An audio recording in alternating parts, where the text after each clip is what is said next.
What was the topic that you said this morning? You got to do the welcome to another edition of the closing pitch. We're not doing the intro right now. Oh, What okay. did you say? What did you say this morning? I thought you had the topic. No, Dave. You said a really good topic, and I want you to deliver the topic. Only because you got dressed up for this one. I'll give it to you. I actually feel like a normal human being right now. Like, dude, actually, I'm in it too. Like actually a button down with some shorts. Todd, can you press the camera button? Man, Yeah. You're not even recording our best outfits? We're really botching this whole podcast up. You're not even even recording on? our best outfits. I guess that's a me question. It's on. It's on? Did you Yeah. press the red button? Yeah, I pressed. I mean, Intern Todd has grown up in front of our eyes. He's now doing the camera. I pressed it twice. He's- one more time. He set up the podcasting Okay. equipment. Nice. I'm probably going to have to go check that camera because I don't think he did it right. It's okay. I'm going to go over when there. I start to divulge the topic a little bit, you can go check the camera. Okay. Let's finish it.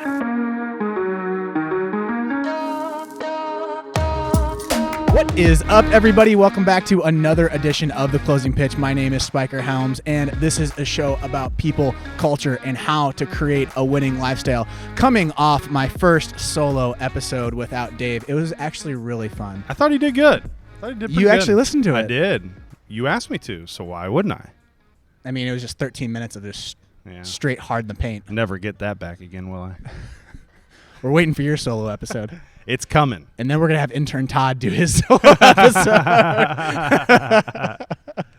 All right. So, Dave, what's the topic? All right. Well, this morning we had an 8 a.m. game on a Monday morning, which is totally weird, but that is the times that we're living in right now where field space is so minimal, and so you just got to get a little creative with the schedules. But anyhow, and so me and you start chatting like we normally do on, what's a good next topic? What's something that people might want to hear? And I think it's just a topic that we kind of see all the time, and that is that common phrase where whether it's in the office space or whether it's a player, always saying that I'm too busy to do that.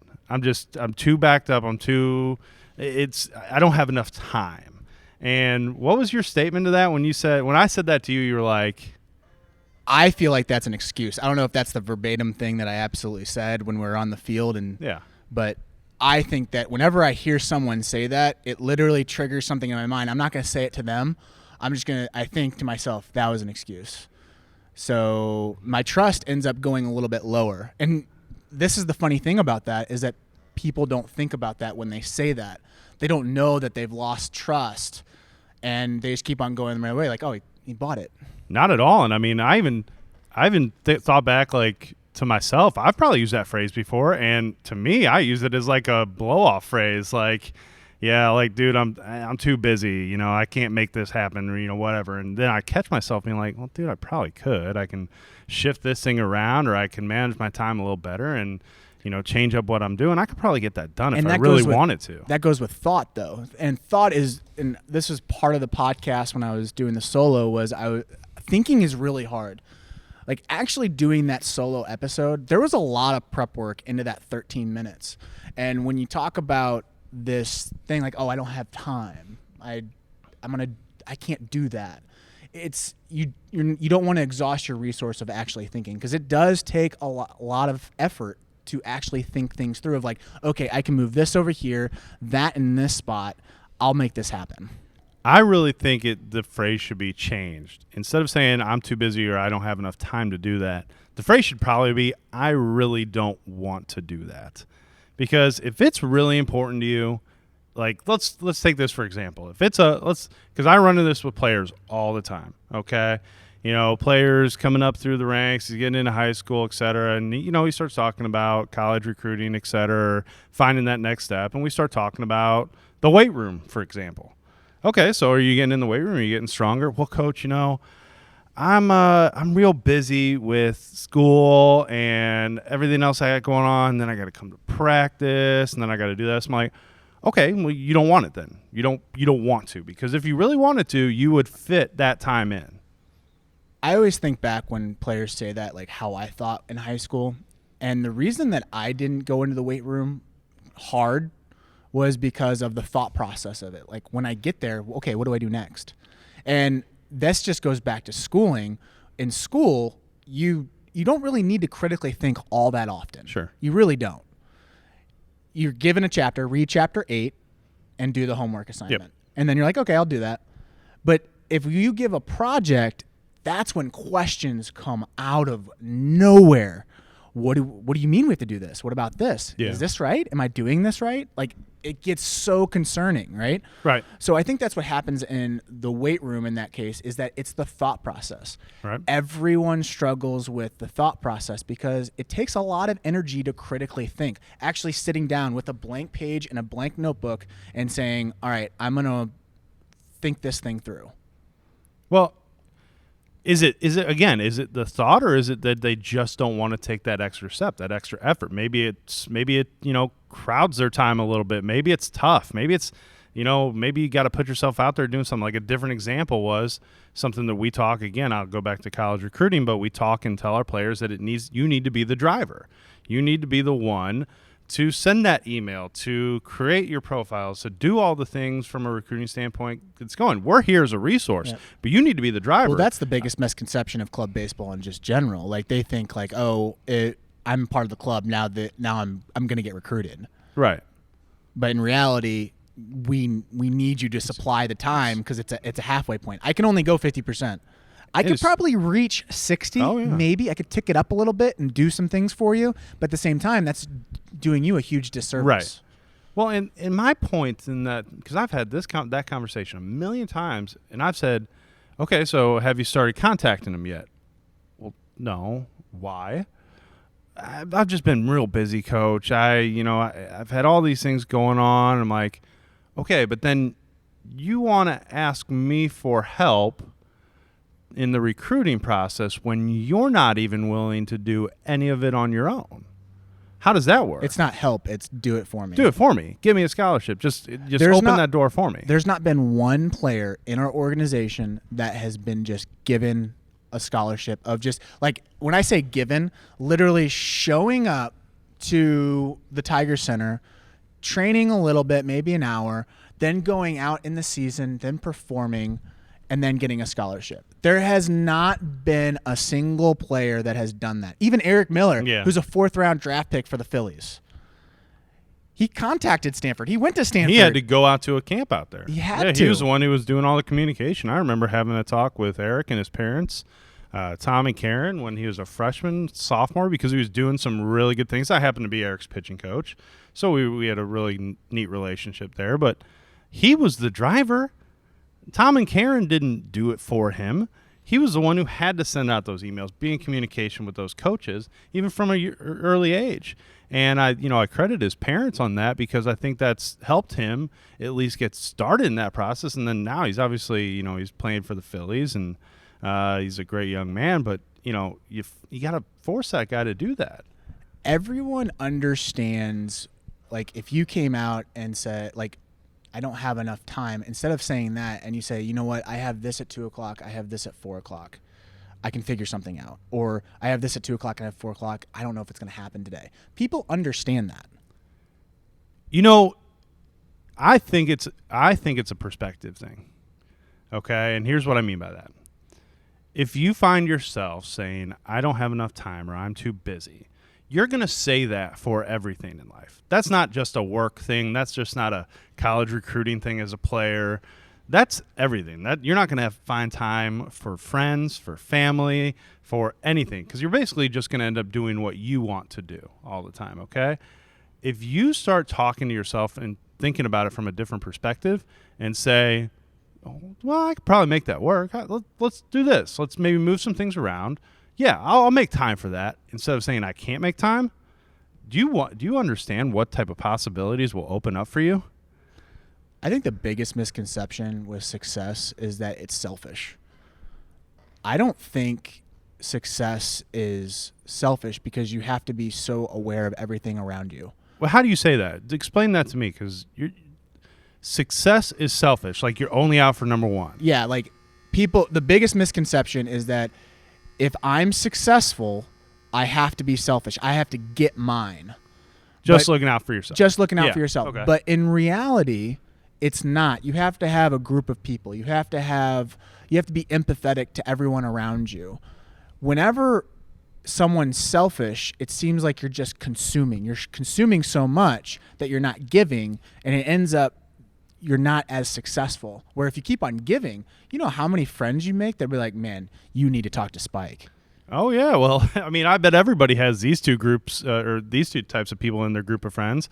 You got the one friend who will do absolutely anything for you at any love that time, dude. who you could call him at 3 a.m. on a Sunday morning and say, hey, I need your help with this. Yeah, dude, I'm coming. All right, I'll be there.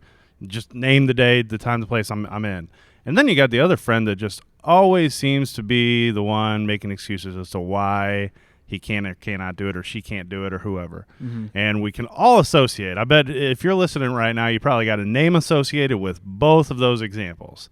And eventually, you're just going to gravitate towards the person that's going to always be there for you, always finding the time to help you.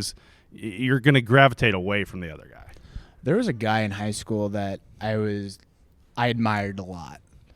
And he had one of those personalities. We have one of those guys on our team right now. Gavin. Yep. That guy literally funny story about Gavin. He knows every single player on the other team, and I guarantee you there's been some days, I haven't noticed it, but I guarantee you as they're leaving, the other team's like, oh, see you, Gavin. Gavin's like, oh, see you guys. Like, he's just one of those guys that's able to have conversation and be very empathetic to the other person, and like they think that he's the best friend. He was on second base today, and they made a pitching change. And I was talking to the guy because it was base of those situation. They were switching out a pitcher, and I was talking to our guy on third base. I'm like, you know what, dude? Gavin's going to end up in sales one day because he is so great with relationships, and he's going to be your best friend within 15 minutes. Yeah. No doubt. The other team is wishing that they were on our team just because of Gavin. It's like Gavin gets a hit, and they're like, oh, good job. Dang it, I shouldn't be saying that. I know. That's so serious. But my friend in high school was similar to Gavin, and he was a guy that was very empathetic. If you say, like, hey, I'm going to go do this, he's like, oh, I'm there. I'm going to do that. Yeah. Oh, I'm there. It's not like Slave where like we take advantage of him. Right. He knew the breaking point. He knew that fine line of like, all right, this is where I'm getting taken advantage of, and then this is where like this is like the happy point. And he was willing to like, and he made friends with everybody. Yeah. Like there was not one group in the high school that disliked this guy. And I feel like when you're talking about successful salespeople or just successful people in general, it goes to the fact of being a Gavin, which is I'm knowing everybody, I'm shaking their hands, like we're buds, and I want to know what you like. What is it that you do? And I'm going to be there. It's a game changer. It's a total game changer, and like I said prior, I think it just opens up doors for you and possibilities. I just think that you will end up taking a path that you had no idea you'd take just by changing that one perspective or that way you go about thinking about it. Mm-hmm. So where you could be at the busiest point of your life, having kids, this, that, whatever, you're busy with work, you have realistically very little time, and something can come up, and if you still have that perspective of, okay, I'll make that work. And this has nothing to do with like extrovert, introvert. This is a universal thing, because I've known introverts the same way, where they do the same thing that, like, Gavin is a complete extrovert. Like, he knows everybody and willing to talk to anybody. But I know introverts that are the same way, where they'll just kind of slowly, one by one, get to know someone, kind of like go into the group and really understand who they are, and then they slowly but surely do something to help the people in that group. Oh yeah, no, it's. I mean, I can tell you who in my group of friends who exactly that guy is, and I just I look at it. The reason I wanted to talk on this topic today is because it really bums me out and it really disappoints me when I hear that from players or even people that I work with or you know other people in business that we work with, because I don't see that future going much further. I think it's a critical thinking issue. Okay. That's what I think it is. And critical thinking is, and I know that teachers try to teach that a lot. They try to instill that, but I think the system doesn't really help all that much because it's grades. I got to make sure I get through the curriculum. But like having those critical thinking moments, that's why I think economics is such a great degree, because it makes you think outside the box. It makes you think of all the different things that could correlate with one another. Do you think it's even like, do you think this question can be phrased differently? Like saying that, would you force or encourage people to do things that maybe they're not even wanting to do, or that they're uncomfortable? It's different, because I think that hurdle too is a big deal. Like people use that phrase all the time as like a protective manner, to where they don't, for, again, I'll go back to this recruiting because it's the topic we've talked on, but it can be very intimidating for a high school kid, a 16-year-old, 15, 17-year-old player, to write an email to an adult coach. So it's a very uncomfortable thing for them to do. Okay, it might be a very uncomfortable thing for a player to walk into a weight room when he really struggles doing 1 or 2 push-ups, because he might feel like all of a sudden he's getting judged. So it's a hard thing to start. So maybe you change the phrasing. Fear is actually a good thing, I think, when going into a specific area. Mm-hmm. Like I talk about it almost every episode about social media, cameras, and all that. Yes, I had an interest in it, but I was super afraid to put myself in front of the camera. Mm-hmm. That's not pleasant to do in the beginning. Right. If you go towards the fear, more than likely that's probably the right thing you need to do. If it deals with like ego, if it's like you're afraid of your life, like you're actually there's a possibility of dying, then it's totally different. But I mean, if you're going on stage or something like that, hey, don't be telling people to go like jump off stuff. Yeah, no. Like fearful of actually getting on stage or getting in front of a camera, something that's going to ultimately better you. Here's even another example, like calculus. That's super hard. That's super hard to understand, and probably the fear of like, oh, I'm stupid, I'm not going to figure this out. Right. Hell, I bet you can figure it out. It might take you a while. It might take you more than Jimmy over here, but I guarantee you, if you stick in the time and you put your effort into it, you're going to figure it out. Like, here's a foreign language. My wife is Indian. She's Gujarati. I'm trying to learn how to speak Gujarati. Do you know how, like, fearful that is? Like, I'm going to spend all this time. I'm going to waste time on this. But in reality, that's a way for me to understand her culture. That's a way for me to get in front and being able to know the ins and outs of their belief system. Because the language, there's certain things in the language that you can't really translate into English. And it means a certain thing. And I'm starting to figure that out. And I'm just going to take that whole thing and I'm going to put it into context. Because I think that's really cool, by the way. I didn't know you were doing that. Because you said you wanted to, put time towards that and work. Because you could have easily said, hey, Shandi, like, no. Like, English is fine. Yeah. We'll just keep communicating this way and, I'm going to make more money doing this instead of learning come this. Come on. Let's or find I'm going to help that's somebody not out this way instead of learning this is the going to language. take, do you know how long that's going to take me to do? Like, that's a phrase you could use. Yeah. You know what I mean? Instead of doing that, which would have probably not made her feel all too great, probably not made yourself some more friends in the family, probably just, giving you another avenue of turning things away. Instead, you chose to make time for it, to do it. And again, that's you've strengthened a relationship with your wife. You've strengthened a relationship with your family, with her family. Because if I was that part of that family, I would be like, oh, my son-in-law is wanting to learn more about our culture. That's so important to us. That's great.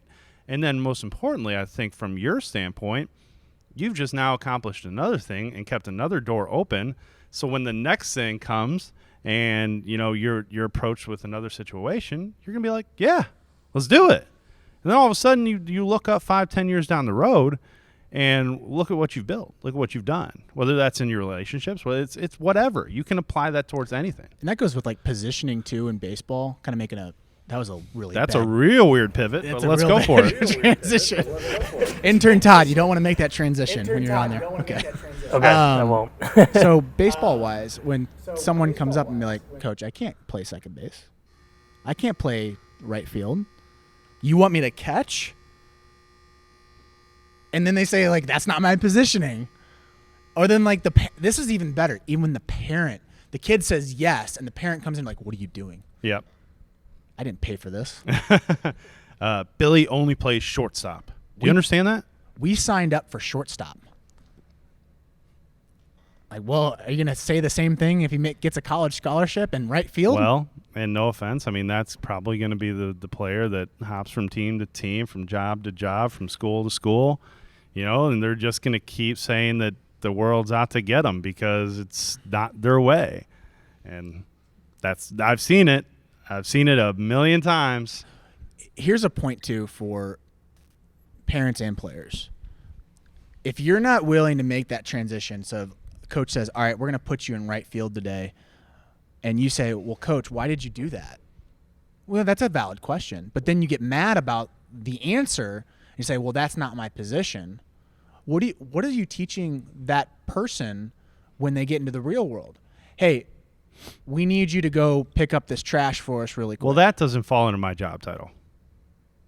I'm above that. You know what I'm saying? Uh-oh. Well, if I was the employer, I'd be like, well, you don't have a job title anymore. So best of luck to you. That was the wrong answer, and that's a minus 300 points. Right. That would be the way I would take it. But, yeah, I mean, I think, we can go on through this topic, and because I really do feel like this applies in any context, any area. Man, if I catch myself being the guy, because I've said it, I'm sure everyone said it. Everyone has. Everyone has gotten to the point. I mean, if you don't get enough sleep or you are stressed out on a certain time, yep. Like everyone, we're all gonna fall. That's the Right. that. It's the question is, what are you gonna do after the fall? Right.